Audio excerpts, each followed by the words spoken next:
Bienvenidos a la segunda semana de nuestra serie Cara a Cara. Es una serie sobre la celebración de la Pascua. Como continuamos celebrando, conociendo más a la persona y la personalidad de Jesucristo. Te puedes hacer la pregunta, ¿cómo lo sabes? ¿Cómo conoces la personalidad de Jesucristo? Es una muy buena pregunta. Y la respuesta es en las Sagradas Escrituras. Las Sagradas Escrituras nos revelan un cuadro muy completo de nuestro Señor Jesús, Dios y hombre. No solo lo que dijo y lo que hizo, sino quién era y cómo era, incluso lo que le gustaba. A un nivel básico, Jesucristo era un líder. Era un líder con una gran visión. Podríamos resumir toda la historia de Jesús de esa manera.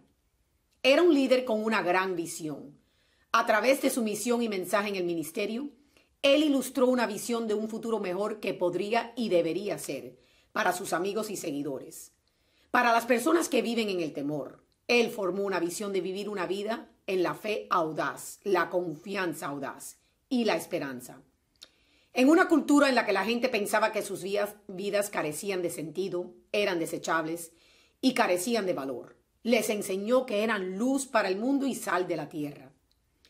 En un mundo donde la gente pensaba que tenían que vivir esclavizados a la pobreza, la opresión, el miedo y la violencia, formó una visión de la vida vivida en la libertad y la paz e incluso la alegría. Todos en Galilea habían oído hablar de Jesús, porque las multitudes fueron atraídas y le siguieron donde quiera que iba. Tenía una personalidad que era casi irresistible, y este mensaje revolucionario que nadie había escuchado antes. Y donde quiera que iba, la gente experimentaba el poder. Este era un tipo poderoso, lejos del Jesús débil que a veces es descrito. Él era realmente un hombre de gran poder, y la gente en su presencia experimentaba ese poder. A no todos, sin embargo, les gustaba. Muchas personas, especialmente las religiosas, líderes religiosos de la época, no les gustaba y hasta lo odiaban. Sobre todo porque estaban celosos de su popularidad. Tenían envidia de su éxito y estaban furiosos por él no estar interesado en sus reglas religiosas. Jesús no era solo una fuerza, él era una fuerza para el bien. Él curó a la gente, eso es lo que él hizo allí donde él iba. Él curó a la gente, él curó a la gente de su quebrantamiento, de su ceguera y de su sordera. A causa de él, la gente coja caminó. También alimentaba a la gente y en todas partes él desafió y alentó a la gente a dejar sus prejuicios e ir más allá de su egoísmo. Él dispensó una clase de sabiduría que era más que sabia y más que fuera de lo común. No tenía precedentes. Nunca se había visto antes en la historia humana y asombró y sorprendió a la gente. Definitivamente era un gran hombre. Cualquier historiador fácilmente reconocería eso. Pero los cristianos creen que él era de hecho más, mucho más. Esos líderes religiosos se salieron con la suya al final. Conspirando con las autoridades romanas, mataron a Jesús. Pero el cristianismo predica el asombroso mensaje de que Jesús no se quedó muerto, que 3 días después de que fue asesinado, él conquistó la tumba, resucitó de entre los muertos. No se quedó muerto. De eso es básicamente lo que se trata el cristianismo y la Pascua.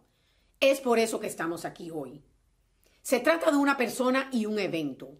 La persona de Jesucristo y el acontecimiento que Él resucitó de entre los muertos. Lo que separa a Jesucristo de toda persona buena, grande, sabia y maravillosa que alguna vez haya vivido es que están muertos y Él no. No se quedó muerto, se levantó de entre los muertos. Y este hombre resucitado, que es el Hijo de Dios, el autor de la vida, el origen de todas las cosas, a través del cual todas las cosas fueron creadas, el juez y árbitro último de todos nosotros y rey del universo, desea una relación contigo. Y de eso es lo que se trata esta serie. De todos modos, si quieres hacer más o profundizar en esta serie, estamos ofreciendo el reto de leer uno de los evangelios durante esta serie. Los evangelios son la historia de Jesús. Hay 4: Mateo, Marcos, Lucas y Juan. Cada uno es distinto y diferente y sin embargo son compatibles. Marcos es el evangelio más corto, el más directo. Lucas, mi evangelio favorito, es el narrador y tiene muchas historias y anécdotas que los otros evangelios no tienen. Mateo nos dice más acerca de la predicación y la enseñanza de Jesús. Y Juan es el evangelio más intenso, el más elevado, el más teológico. Elige un evangelio y comprométete a leer un poco cada día durante el curso de esta serie. Es una gran manera de conocer la personalidad de Jesús. Hoy vemos un pasaje del evangelio de Lucas. Lucas nos habla del primer domingo de Pascua en su capítulo 24. Y en el curso de esa historia nos cuenta esta historia.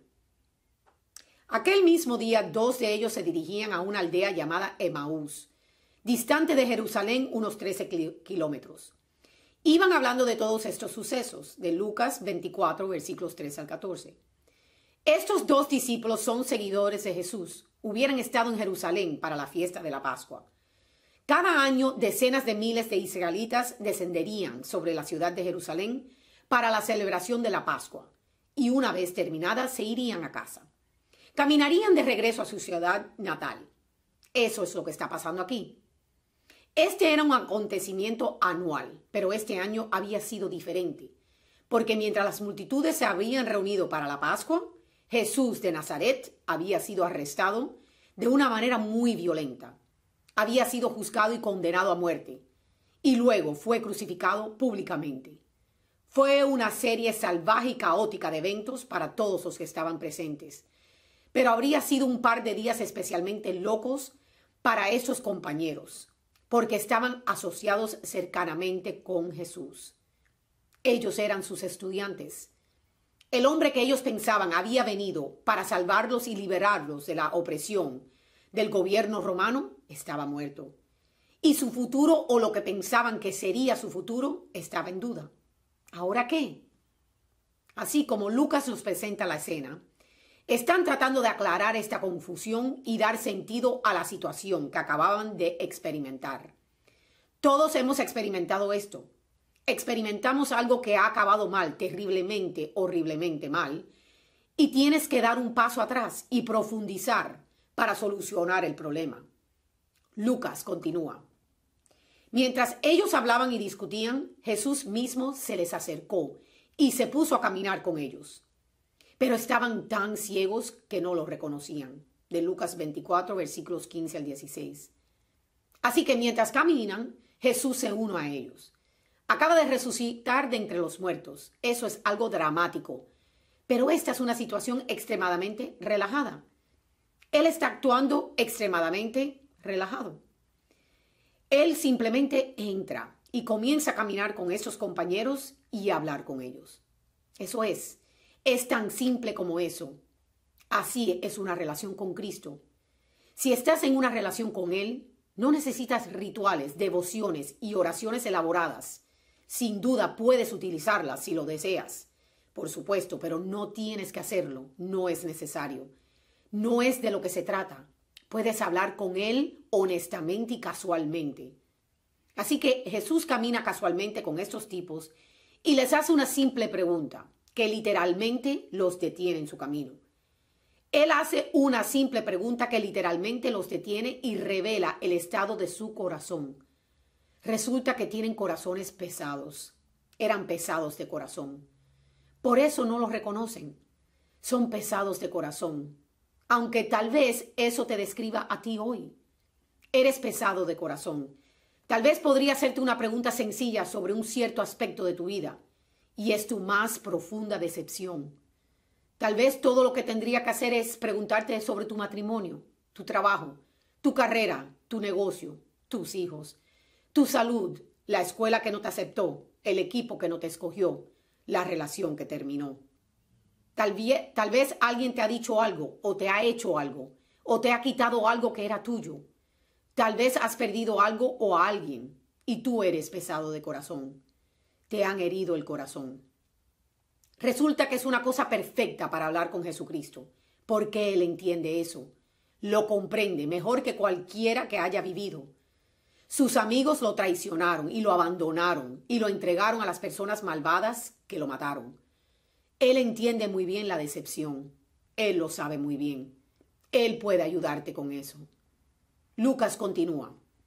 Uno de ellos, llamado Cleofas, respondió: ¿Eres tú el único forastero en Jerusalén que no sabes lo que ha sucedido en ella estos días? De Lucas 24, versículo 18. Así que un individuo llamado Cleofas, a quien Lucas nombra como uno de los discípulos, está un poco sorprendido de que este extraño no supiera de lo que ya estaban hablando, de lo que todos hablaban en Jerusalén. Pero Jesús continúa manteniéndose relajado. Él dice: ¿Qué cosas? ¿Qué cosas?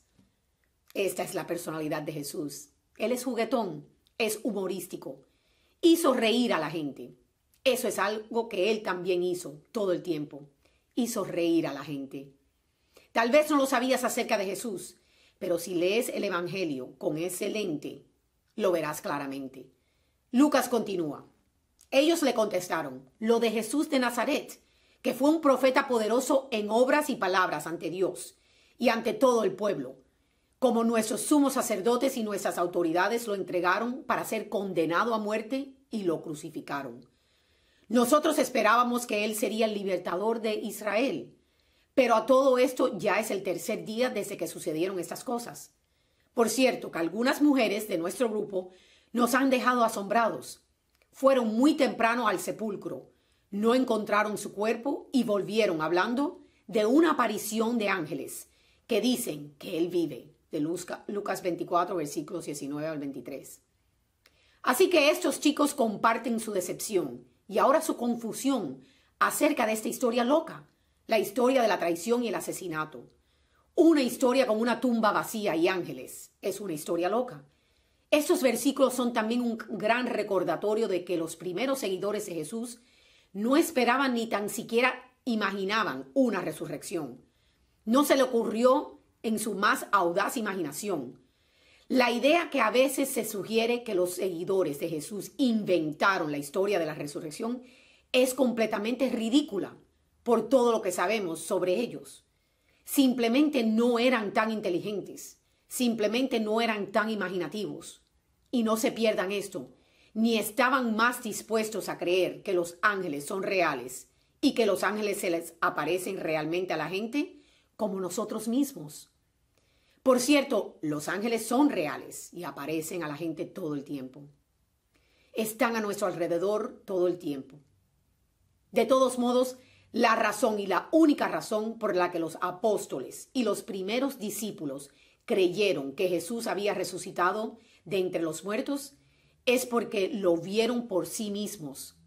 Esa es la única razón por la que estos tipos llegarían a creer. Así que Jesús les permite expresar su confusión, su frustración y su miedo. Los escucha. Él los escucha y luego Él los ayuda. Él dice: «Qué torpes sois y qué tardos para creer lo que dijeron los profetas. ¿No era necesario que Cristo sufriera todo eso para entrar en su gloria? Y empezando por Moisés y todos los profetas, les interpreto lo que sobre él hay en todas las sagradas escrituras», de Lucas 24, versículos 25 al 27. Ya sabes, si somos pesados de corazón, nos volvemos lentos de corazón. Si somos pesados de corazón, nos volvemos lentos de corazón en el sentido de que nos volvemos lentos a creer, tardamos en tener fe, demoramos en reconocer la bondad y la gracia incluso cuando se nos da. Lentos para aceptar las bendiciones, lentos para ser felices por lo que tenemos, lentos en nuestra gratitud. Somos lentos de corazón. Muchas personas viven toda su vida de esa manera. ¡Qué triste es eso! Jesús no quiere que sus discípulos vivan con corazón lento, y así explica cuidadosamente toda esta situación usando la escritura hebrea, que es lo que llamamos el Antiguo Testamento. Él les ayuda a entender que todo lo que Dios hizo en el pasado fue en preparación para lo que ahora se está desarrollando en la era que llamamos la Iglesia, la era en que vivimos. Y eso, a su vez, ayuda a dar sentido a su experiencia y su parte en la historia más grande. Lo mismo para nosotros. Si podemos entender lo que Dios está haciendo ahora, podemos aceptar lo que nos está sucediendo y nuestra parte en la historia más grande, que es la Iglesia. Lucas continúa. Llegaron a la aldea donde iban, y él aparentó ir más lejos. Pero ellos le insistieron, diciendo: «Quédate con nosotros, porque es tarde y ya ha declinado el día. Y entró para quedarse con ellos. Se puso a la mesa con ellos, tomó el pan, lo bendijo, lo partió y se lo dio. Entonces sus ojos se abrieron y los reconocieron. Pero él desapareció de sus lados. Y se dijeron uno a otro: ¿no ardía nuestro corazón mientras nos hablaba en el camino y nos explicaba las sagradas escrituras? Se levantaron inmediatamente y volvieron a Jerusalén. De Lucas 24, versículos 28 al 33. Una de las escenas más interesantes de la Santa Biblia, donde creo que nuestro Señor Jesús sigue siendo juguetón, fingiendo que va más allá, fingiendo que no lo conocen, hasta que finalmente lo reconozcan al romper el pan, que es lo que nosotros llamaríamos la Eucaristía. Lo reconocen en la Eucaristía. Y aquí está el punto. En el proceso, sus corazones son cambiados. Sus corazones son cambiados y son conmovidos al servicio. Se mueven para salir y compartir las buenas noticias.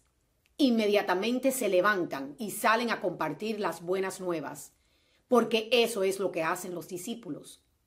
Pues bien, ese mismo Jesús que caminó ese camino con esos compañeros a Emaús y les ayudó a hacerle sentido al caos y confusión de sus propias vidas, y en el proceso cambió sus corazones, y en el proceso los transformó en discípulos productivos y fructíferos, Él quiere caminar contigo también. Él quiere caminar contigo a través de las decepciones y el caos y la confusión que tal vez están nublando tu vida esta mañana. 3 puntos importantes resultan de esta historia. Primer punto: Jesucristo ya está más cerca de ti de lo que piensas o sabes. Jesucristo ya está más cerca de ti de lo que crees o sabes, y Él está disponible y listo esta mañana para entrar en una relación contigo. Todo lo que necesitas hacer es girar y hablar. Todo lo que necesitas hacer es girar y hablar. Segundo punto: las Sagradas Escrituras son la clave de esta historia. La palabra de Dios es lo que cambia sus corazones. Lo mismo para ti y para mí. La palabra de Dios es lo que cambia nuestros corazones. Tienes que aprovecharte de las Sagradas Escrituras. Tercer punto: todo en esta historia conduce a la Eucaristía. Cuando recibimos la Santa Comunión, recibimos el mismo Jesucristo que sufrió y murió por nosotros, que resucitó de entre los muertos, que ahora es el Dios vivo y eterno. No es un símbolo, no es un signo, es una presencia. Esa es la presencia real del Dios viviente. Cuando llegamos a la Santa Misa y nos entregamos a ella, realmente nos entregamos a ella, no es una actuación, no estamos ahí para ver o esperar o terminar rápidamente. Cuando realmente nos entregamos a ella, Él puede cambiar tu corazón.